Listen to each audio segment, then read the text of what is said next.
நண்பர்களே, இன்னைக்கு நம்ம என்ன இலை பார்க்க போறோம்னா இலைகளின் அரச மர இலை. இது ஒரு அற்புதமான மரங்க. அரச மரத்தை சுத்தினா குழந்தை பாக்கியம் கிடைக்கின்றது இங்க ஒரு பெரிய நம்பிக்கையாவே இருக்குங்க.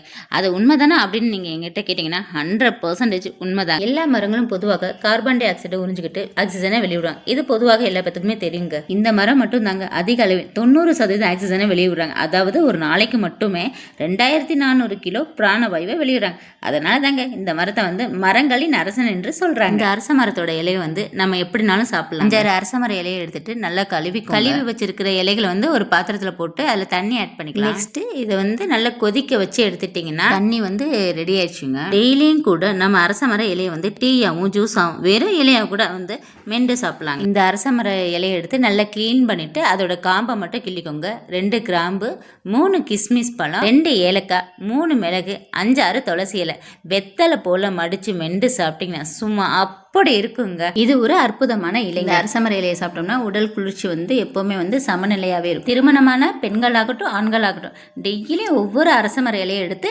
நம்ம நல்லா மென்று சாப்பிடலாங்க. சுகரை நல்லா கண்ட்ரோல் பண்ணும். டெய்லியும் கூட அரசமர இலையை நம்ம டீயாவோ ஜூஸாவோ இல்லை வெறும் இலையாவோ கூட நல்லா கொழுந்து எடுத்து அதை நல்லா கழுவிட்டு நல்லா மென்று சாப்பிடலாம். எந்த ஒரு பிரச்சனையும் வராதுங்க. கொலஸ்ட்ராலை நல்லா கண்ட்ரோல் பண்ணுங்க. வெயிட் லாஸ்க்குன்னு ட்ரை பண்ற எல்லா பேருமே இந்த அரசமர இலையை ஜூஸை ட்ரை பண்ணலாங்க.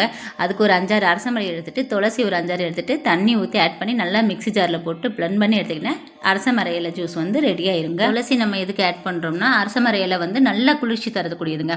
துளசி அந்த சளியை கட்டுப்படுத்தும். அதுக்காக தாங்க அந்த துளசியை ஆட் பண்ணிக்கிறோம். குழந்தைங்களுக்கும் தாராளமாக கொடுக்கலாம். என்னோட பையனுக்கு நான் கொடுத்துக்கிட்டு தாங்க இருக்கேன். என்னோட பெரிய பையன் சொல்கிறேன், என்னோட ஹஸ்பண்டுக்கும் நான் கொடுத்துக்கிட்டு தாங்க இருக்கேன். நான் என்னோட பசங்களுக்கு ஓமவல்லி இலை, துளசி இலை, வேப்பலை, அரச இலை, கொய்யா இலை சாப்பிட சொல்லி அப்பப்போ வாரத்தில் 2 டைம்ஸ் ஆச்சு அவங்க ஏதாச்சும் ஒரு இலையை எடுத்து அவங்களாம் மாடிக்கு போய் எடுத்து சாப்பிட்டுருக்குறாங்க.